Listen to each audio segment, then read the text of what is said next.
Good morning, everybody. Welcome back to our bite-sized information series on IGTV. I'm Olive O'Sullivan and the owner of BrowtiqueCork in Clonakilty. I'm a registered nurse, and today's topic is when to say no and when not to treat a client. Does that happen? Yes, it does. There are occasions that we say no. There are times that we have to say no for medical reasons, and there are times we have to say no when there is an unrealistic expectation expected. As you will learn when you make an inquiry to us about microblading, the results are not guaranteed, and it's very much, we can do the microblading, in fact I could do it in my sleep, but it is very much dependent on your skin and how it actually retains the pigment.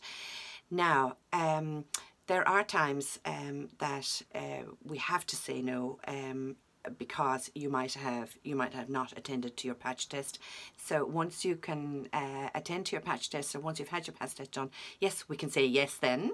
There are times that we have to say no if you are breastfeeding or if you're pregnant.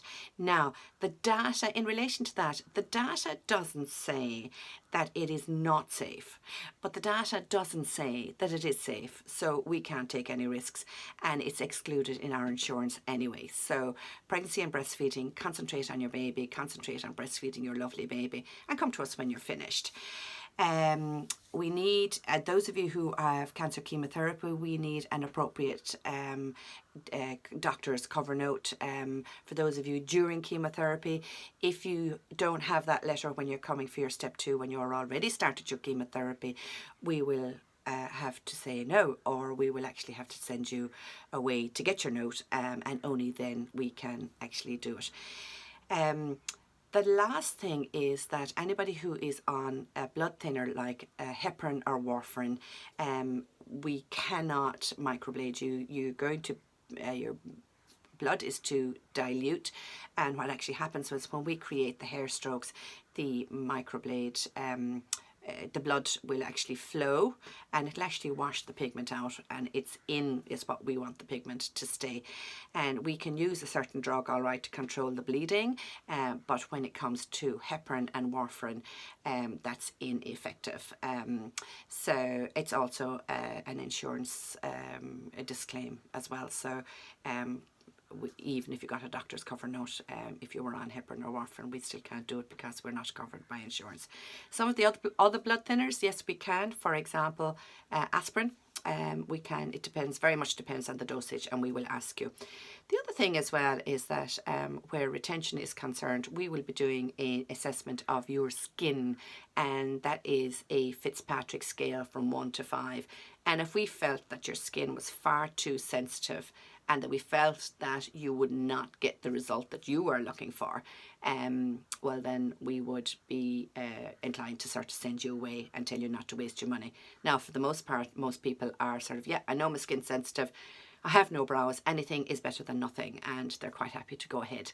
So it's we can only do our part, but we actually are very much involved in telling you what the outcome is projected to be.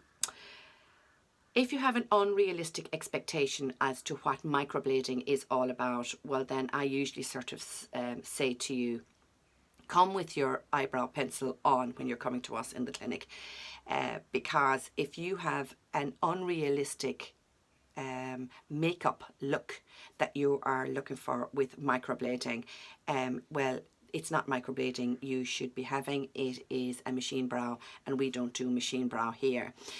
So we would actually say to you, listen, I don't think we are the person for you. What microblading is that it creates all these lovely hair strokes, and it's very natural looking in a daytime brow. So what we don't do is create a nighttime brow that you end up having 24 hours. And invariably what we tell you is that if you're looking for a nighttime brow, have your lovely microblading for daytime, and in the nighttime you have the outline then to put on your pencil or powder if you're looking for a nighttime brow. But we do not want to give you a nighttime brow and have it 24 hours. For example, when you remove all your makeup, you're left with this very dark nighttime brow, and that's not what BrowtiqueCork is all about. I hope that helps. And remember, we do all kinds of brows here. We don't just do brows for cancer chemotherapy. So if you're looking for any further information, you can pop over onto our website, which is BrowtiqueCork.com. I hope that helps.